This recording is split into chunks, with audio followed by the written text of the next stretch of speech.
Hey, Kaya back again. And today we're gonna discuss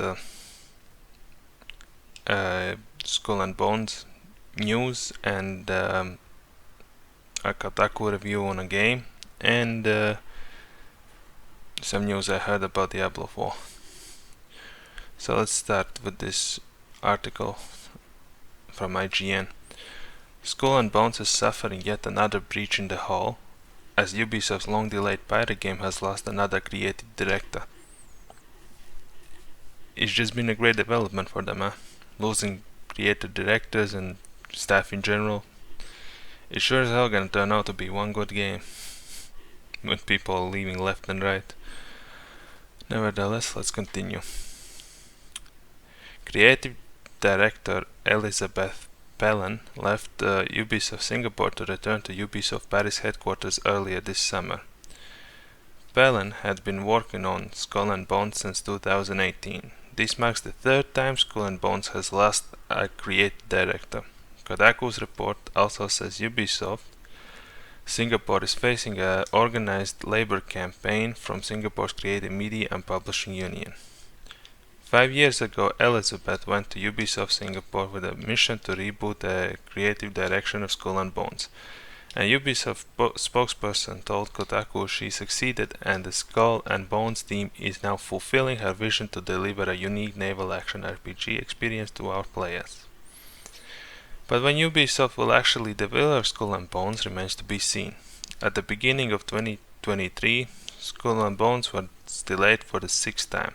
Back then, Ubisoft slated Skull and Bones for some time in its 2023 to 2024 fiscal year, which we're in the middle of right now. It seemed like we were finally approaching more concrete news on the game, but that changed when all Ubisoft brought to its Ubisoft Summer Forward presentation was admittedly catchy musical performance and some closed beta dates. And amidst the wait for Skull and Bones, reports have surfaced claiming Ubisoft is working on Assassin's Creed 4 Black Flag Remake, which is the very game with the pirate ship combat that kicked off Skull and Bones to begin with. Time really is a flat circle.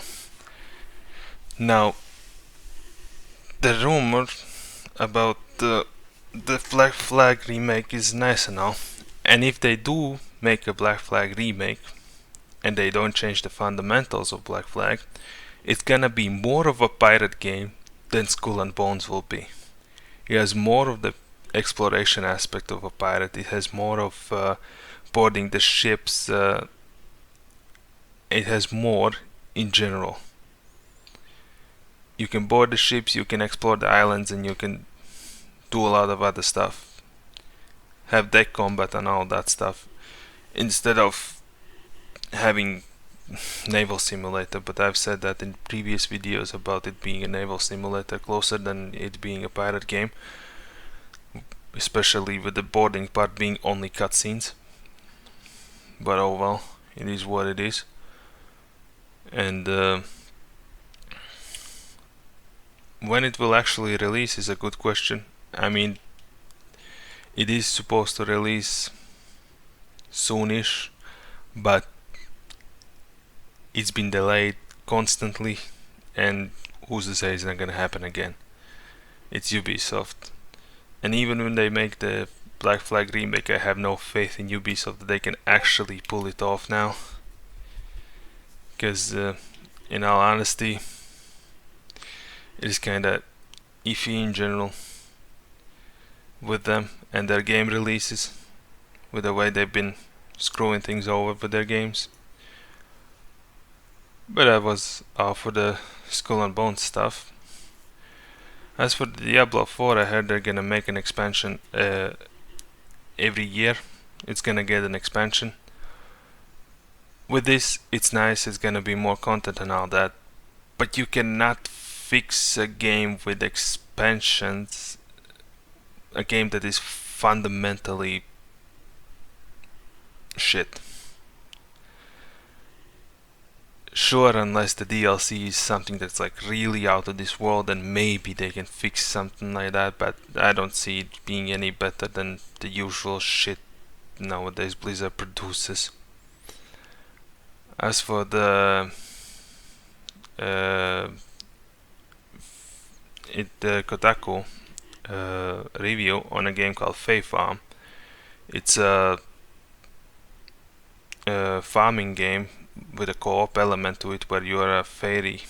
Well, you can be a fairy, and I looked into it. It seems pretty fun with the aspect that you can do pretty much everything together with a friend or multiple of friends. And one of the things they say is that Fae Farm is like any other magical farming game. How many farming games in Magic and Dungeons are on Switch? Now, I've been using Switch for a long time, and someone I'm living with is playing a lot of farming associated games with Magic and Dungeons and shit as well. And even then, that I can't name even one that has Magic and Dungeons in it. I can name games that you can mine in a cave, but that ain't exactly a dungeon. I can name games that are not primarily farming game, but has dungeons in it. So that kinda is iffy on my part, that already there. And the fact that you can also water plants with rain clouds and stuff, it's more than anything I can think of on the spot. It's just there isn't another like that. And their complaint is also that there is a plain quest list on the right side. Like, what else do you want from a quest list? If it's not gonna be on your right side or the left side of your screen, it's gonna be through a menu you open up and it's gonna be a quest list. What else do you want from quest list? Magical quest lists that fucking speak to you, you need to do this or that? And quote from them, "I'm overseeing girls' cuteness being understood as their obedience to social expectation to men's interpretation whatever, and I don't need Fae Farm following suit by serving us hollow chocolate bunnies something easy to eat."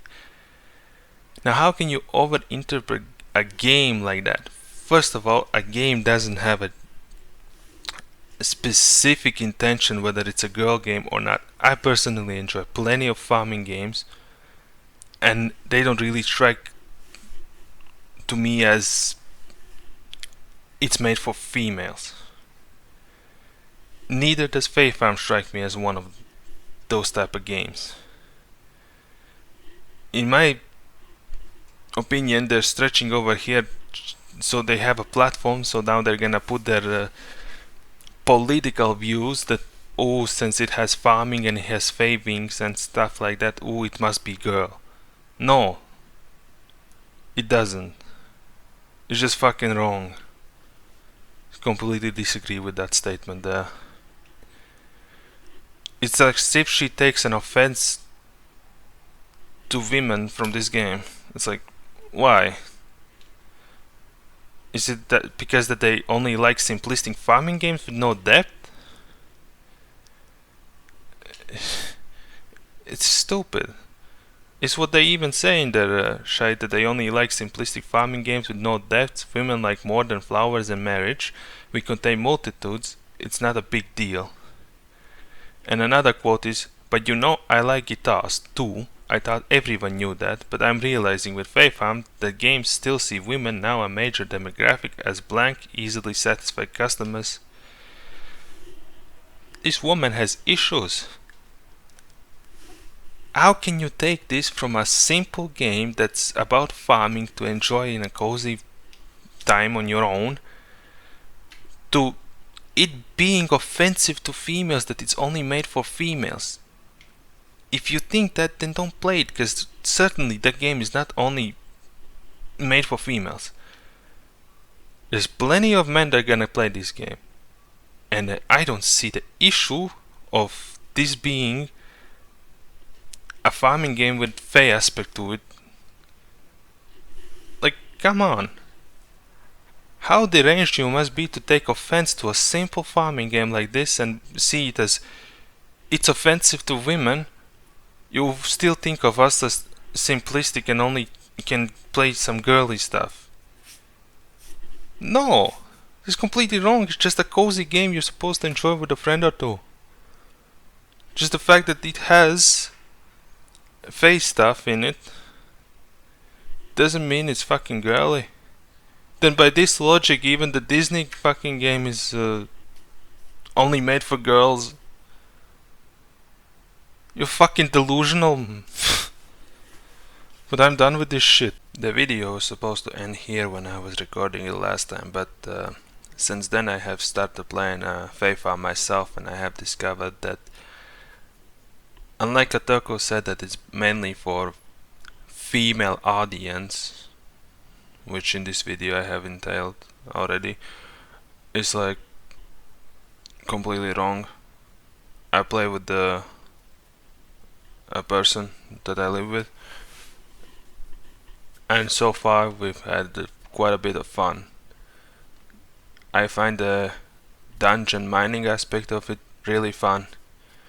That's my like designated role between our little farm. I quite enjoy the game. It's colorful, there's quite a bit of quests to do, and when you play with a friend or somebody together, it can definitely be a lot of fun. Solo, you would have to see whether it's the type of game you would like to begin with. But if you have a friend or two that you can play with, I'll definitely recommend this game. But the main issue is the fact that it's not a girly game like this woman in the article said about it. It's completely wrong. It's not made for girls specifically. There isn't even straight up girl stuff there. It's just like any other farming game, Rune Factory or something. It's basically the base premise of the farming games, of having a dungeon, of having the farm where you can expand it, where you can build up on it, and it's just like any other farming game, except with the fact that you can also have fairy wings and you can sort of become a fairy or something like that. Haven't gotten to the fairy wings part, but I know you can get them.